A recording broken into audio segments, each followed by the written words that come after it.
Hey, salut tout le monde, bienvenue au deuxième Q&A avec Chantal de la clinique Néo Performance. On a décidé de porter aujourd'hui nos nouveaux masques à la couleur de la clinique pour vous montrer qu'est-ce qu'on va venir faire quand la clinique va rouvrir, et ça le 1er juin. Donc là-dessus, on se lance avec la première question. Donc, la première question, enzymes digestives, pertinentes ou pas pour une perte de poids? Ben, moi, je pense que oui et non. Tu sais, ça va dépendre des personnes. Il y a du monde qui ont besoin des enzymes digestives, d'autres que non. Tu sais, comme exemple, moi, j'ai quand même une bonne digestion après ma barre. J'ai pas tant besoin de. C'est ça, exact. J'ai pas tant besoin d'enzymes. Mais beaucoup des clients, en fait, que moi, je vois ont des troubles digestifs et les enzymes digestives vont grandement aider. Fait que, tu sais, toi, Chantal, justement. Exact. Mais tu sais, c'est surtout qu'au départ, tu sais, j'ai des gens qui vont pas changer leur alimentation, qui vont prendre ça comme ça va pas faire grand-chose. On le met au début pour aider, mais le but est de s'en départir un jour puis vraiment que la digestion soit à 1. Exact. Donc, la deuxième question, meilleur produit anti-ballonnement.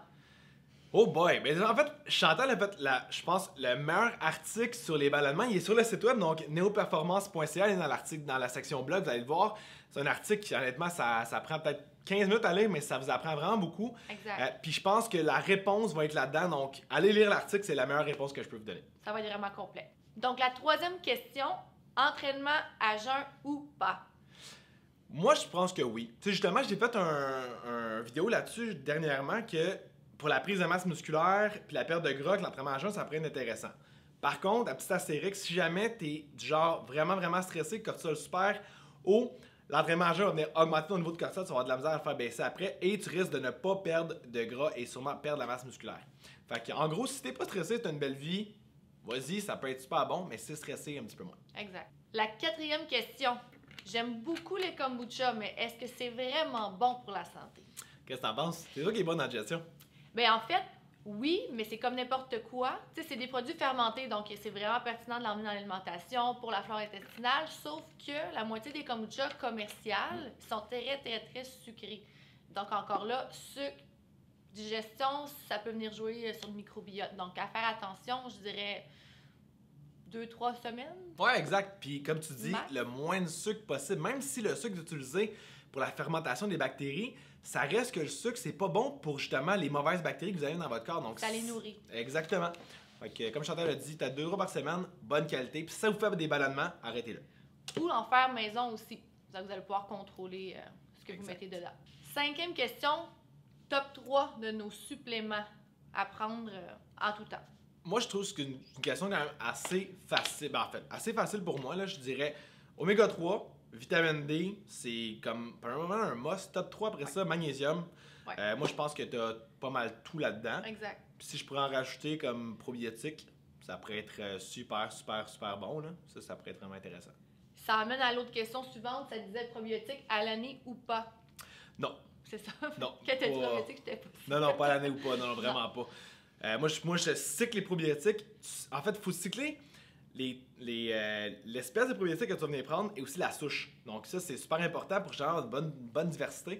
Puis tu sais, en fait, aussi un probiotique, il faut oublier que la plupart des probiotiques que vous allez trouver, par exemple, en pharmacie, vont décéder quelque part ici. Là. Fait que tu sais, si vous avez des problèmes intestinaux, c'est peut-être pas le choix. Il y a plusieurs types de probiotiques. Juste en clinique, là, on en a moins parce qu'on a de la misère avec nos commandes.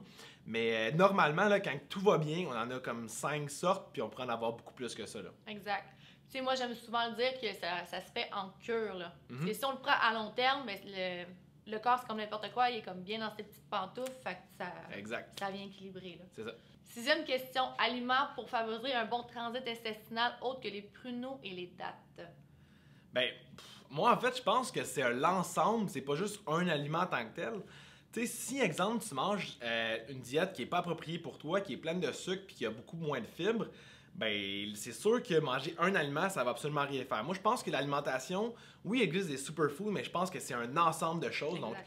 Donc, des aliments non transformés, plus de fibres, mais pas trop. Puis, regarde tes protéines. Tu sais, si t'es du genre à prendre beaucoup de protéines, surtout chez les femmes, vous allez voir que ça va avoir tendance à constiper. Fait que, tu sais, des fois, ce que je fais avec les plants, c'est que je vais baisser un petit peu les protéines, j'augmente les bons gras, aliments pas transformés, bonne diversité au niveau des légumes, beaucoup de fibres, puis ça fonctionne super bien. Exact. Septième question, recommandation pour manger anti-inflammatoire. Ben, anti-inflammatoire, moi, c'est sûr qu'on enlève les allergènes, là, qu'on Exact. marque dans pratiquement tous les plans Tous les qu'on plans. envoie. Là, c'est diminuer le plus possible le soya qui est non bio. Soya après en bord, si jamais vous êtes végétarien, ça peut être une bonne source, mais bio. Tout ce qui va être gluten, tout ce qui va être lactose, maïs, ça va avoir un effet inflammatoire. Puis si tu veux pousser plus loin, mets plus de couleurs dans ton alimentation, puis rien manger modifié. Antioxydant. Exact. Donc, 8e question, ça c'est vraiment pour toi, Hugues. À l'entraînement, quelle est la valeur cible du battement cardiaque pour perdre du poids? Ben, en fait, moi, je suis pas du genre à aller voir simplement le battement cardiaque parce que, oui, c'est sûr que ça va jouer justement avec ton indicatif au niveau de l'activité physique que tu vas venir faire. C'est exemple, tu en mets une grosse intensité, ton battement cardiaque va venir augmenter. Par contre, moi, je pense que dans l'entraînement, c'est aller chercher plus la thermogénie quand tu veux perdre du poids. J'en ai parlé dans l'autre Q&A, mais je pense que le GBC, ça reste un des meilleurs entraînements pour perdre du poids. Parce que justement, ça augmente la thermogénie super rapidement. Le sang circule entre le haut et le bas de corps constamment. Mais ton battement cardiaque ne va pas nécessairement augmenter super haut. Tu sais, moi, je fais beaucoup de vélo. J'ai commencé ça cette année. Mes battements cardiaques augmentent relativement assez haut, mais je ne suis pas nécessairement dans un stade perte de gras. Parce que plus que tes battements cardiaques sont élevés, plus que ton système est tendance à dépenser. Mais si tu n'es pas en, exemple, brûlement des graisses au niveau de l'entraînement, donc si ton corps n'est pas optimisé par rapport à ça, ben, tu vas perdre de la masse musculaire. Fait que c'est pratiquement comme exemple dans l'alimentation. Est-ce que j'aurais mangé non X nombre de calories ou X nombre de calories? C'est pas juste là-dessus. C'est un autre facteur. Fait que, principalement, ce que je te dirais pour répondre le mieux possible à ta question, là, ça serait de ne pas regarder simplement ça, mais plus est-ce que tu as chaud, est-ce que ton activité physique a demandé une résistance musculaire, puis là, tu vas commencer à perdre du poids. La 9e question, combien de fois par semaine je devrais m'entraîner pour perdre du poids? Voilà, c'est variable. Honnêtement, là, je veux Exact. dire, il y a du monde qui vont s'entraîner 8 fois par semaine sur 7 jours. Moi, si je fais ça, je vais planter complètement. Je veux dire, moi, je m'entraîne 4 jours par semaine. Puis, ma perte de poids en ce moment, pour le monde qui ne savent pas, je fais une diète, ça va super bien. Je perds beaucoup de gras à 4 fois par semaine. Puis, je m'entraîne 35 minutes par jour. Là. Donc, c'est pas à l'extrême. Puis, le reste du temps, je suis 12 heures à la clinique ici à Tracy. Là. Fait que, Puis encore là, si c'est quelqu'un qui n'a jamais bougé de sa vie, juste d'aller prendre une bonne marche à tous les jours, ça va faire son effet quand ouais, même. Là. C'est tu juste vises la progression. Exact. La 10e question, meilleur supplément pour donner de l'énergie, à part la D3. Ben là, ça va dépendre de ton problème. Tu sais, je veux dire, si tu as un manque d'énergie, il faut trouver la source de ton manque d'énergie. Parce que, tu sais, ça pourrait être d'oméga 3, ça pourrait être du magnésium, ton sommeil va-tu bien? C'est une question qui est trop vague, selon moi, pour exact. répondre à un produit, c'est quoi? Parce qu'on pourrait rectifier ça juste avec ton alimentation si jamais c'est juste ça. Fait que, moi, je pense que si tu as une perte d'énergie et quelque chose dans ton mode de vie qui ne fonctionne pas, il ne faudrait pas que tu te mettes l'emphase sur un produit. Exact. Puis si on est vraiment brûlé, justement, qu'on parle plus au niveau des surrénales, il faudrait aller quelque chose de plus poussé qui va aller supporter Exact. ça. Fait que la clinique est ouverte pour les nouveaux clients. Donc, la 11e question, produits ou vitamines à éviter lorsqu'on a un syndrome du côlon irritable. Ben moi, c'est tout ce qui va être stimulant irritant. Comme caféine, fat burner, là, honnêtement, je ne toucherai pas à ça. Mais en tant que tel, des vitamines et minéraux, là, c'est pas nocif pour le côlon irritable. Là. Vraiment pas. Exact. Puis pour les produits, ben là, si c'est alimentaire, ça va être vraiment de voir qu'est-ce qui fonctionne ou pas pour vous. Là. Mais encore là, on enlève tout ce qui est inflammatoire, sucre raffiné, les choses comme ça. C'est ça. La 12e question, est-ce que c'est plus difficile de perdre du gras lorsqu'on a le syndrome du côlon irritable? Je pense que cette cliente-là, elle est aux prises avec ça. Ouais, exact. Qu'est-ce que t'en penses, toi? Ben encore, si on fait bien les choses, qu'on trouve vraiment les aliments qui font ça, qu'on enlève tout inflammatoire, on peut faire le travail. Il faut vraiment régler la digestion. Exact. Puis, en fait, la question, c'est est-ce que c'est plus difficile en soi? Moi, je pense que ça va te prendre plus de rigueur en soi. Tu sais, comme il y a du monde, malheureusement ou heureusement pour eux, dans le fond, qui a des facilités à perdre du poids parce qu'ils n'ont aucun trouble digestif. Dans ton cas, si c'est exemple, tu as de la misère avec ta digestion, tu manges souvent des aliments que ton corps n'aime pas, ben, tu vas avoir de la misère à perdre du poids et tu vas tourner en rond. Fait que je pense que ça te prend plus de rigueur. Je pense pas que c'est plus difficile en soi. T'sais, si tu manges bien, fait que plus de rigueur, c'est ça qui va être le secret pour toi. Exact. 13e question, qu'est-ce que vous pensez de la créatine? Ben, la créatine, je veux dire, c'est pas nocif. Là. C'est le supplément, je pense, qui est le plus testé au monde. Il y a encore du monde qui vont dire ah, ben là, ta créatine, ça va être mauvais pour ton foie, pour tes reins. Bref, je veux dire, non. La créatine, en fait, c'est utile pour beaucoup de choses. Moi, j'utilise ça même pour du monde qui a des commotions cérébrales. C'est super bon pour le système cognitif. Pour une prise de masse musculaire, quand c'est bien fait, c'est très utile et ça fonctionne vraiment bien. 14e question, je viens d'une famille d'athlètes. J'aime m'entraîner, mais j'ai l'impression que je prends souvent de la masse, beaucoup trop de masse musculaire, puis je tiens à rester menu. Donc, quoi faire? Fou! Ben en fait, il faut voir une chose. Je connais pas beaucoup de monde, en fait, qui bâtissent de la masse musculaire comme ça. Le corps a de la misère à bâtir de la masse musculaire comme ça, justement. Donc, si c'est ton cas, ben c'est le rêve de beaucoup, beaucoup de gens. Ce que moi, je peux voir souvent quand le monde va me dire ça, c'est que le monde va créer de l'inflammation. Donc, le poids, en fait, va venir commencer à augmenter. Les pinces, ça va, qui vont pas jouer tant que ça. Ça peut être... Souvent, quand tu vas avoir, exemple, une prise de masse musculaire de 8 livres lors de ton premier suivi, là, c'est pas de la masse musculaire, mais plus, en fait, du glycogène ou de la rétention quelconque. Fait que je pense que ça va... Faut voir avec toi, parce que je pense que c'est du cas par cas, mais il faudrait voir avec toi le type d'entraînement que tu vas venir faire. Si, exemple, toi, l'entraînement de 8 répétitions au moins, de l'entraînement en force, ça te fait vraiment gonfler, ben aller dans quelque chose de plus high rep, plus genre GBC ou du HIIT, exactement, des affaires comme ça. Puis regarder ton alimentation, je pense que c'est ça qui va être important. Donc, éviter les charges trop lourdes, ça va être ma question. Si tu prends trop du bois trop rapidement, là, éviter les charges trop lourdes.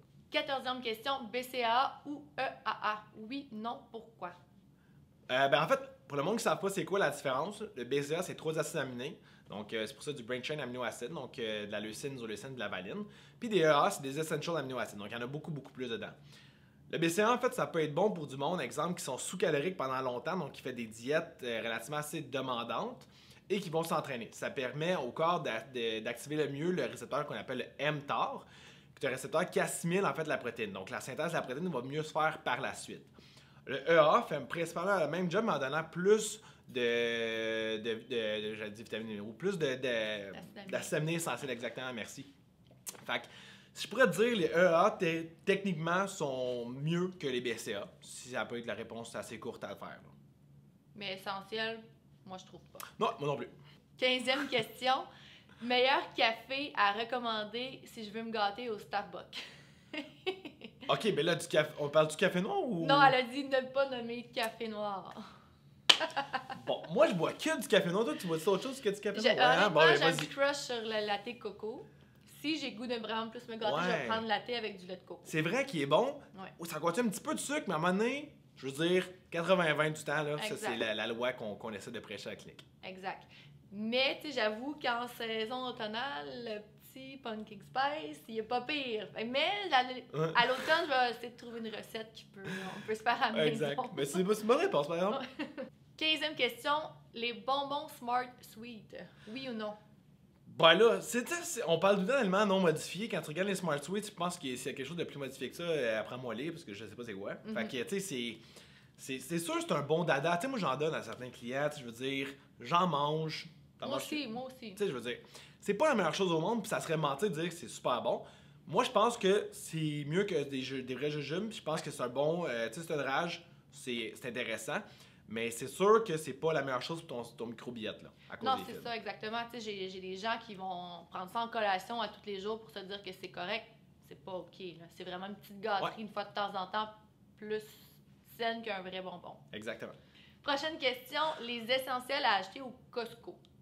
Ben là, il y en a beaucoup. Ouais. Honnêtement, parce que là, on pourrait faire une vidéo entière là-dessus. Là.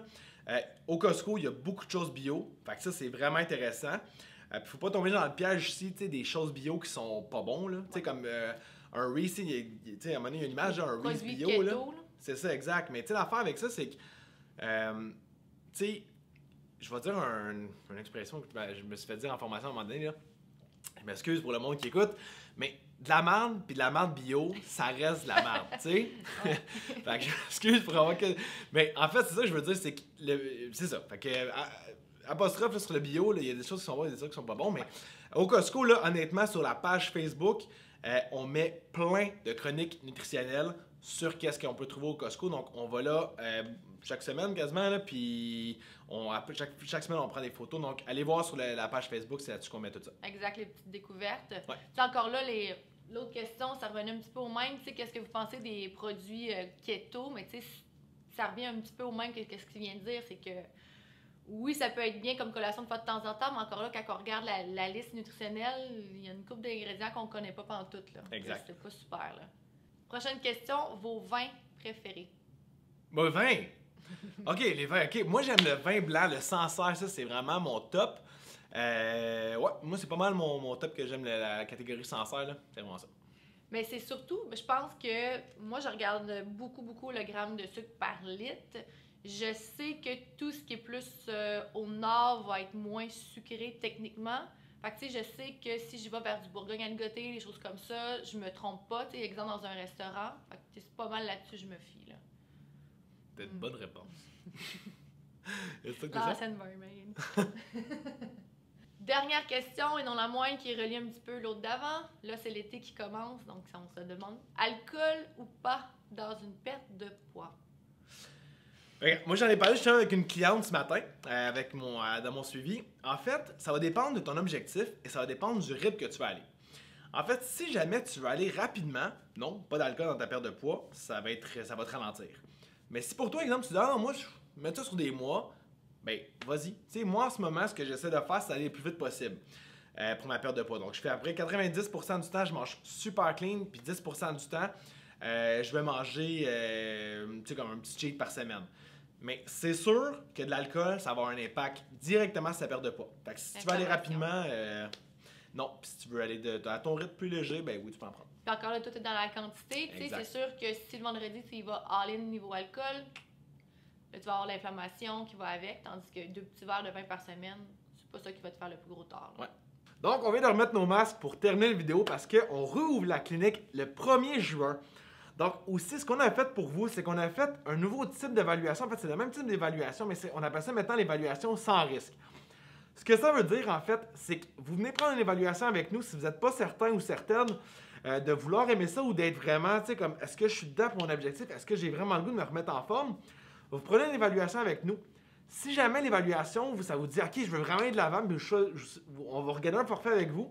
Puis si dans le cas contraire, vous dites, non, je suis peut-être pas prêt pour l'instant, je vais attendre un petit peu, bien, l'évaluation, elle est totalement gratuite. Ça vous a juste réparti avec d'autres informations au niveau de votre qualité de vie, votre sommeil, des choses comme ça.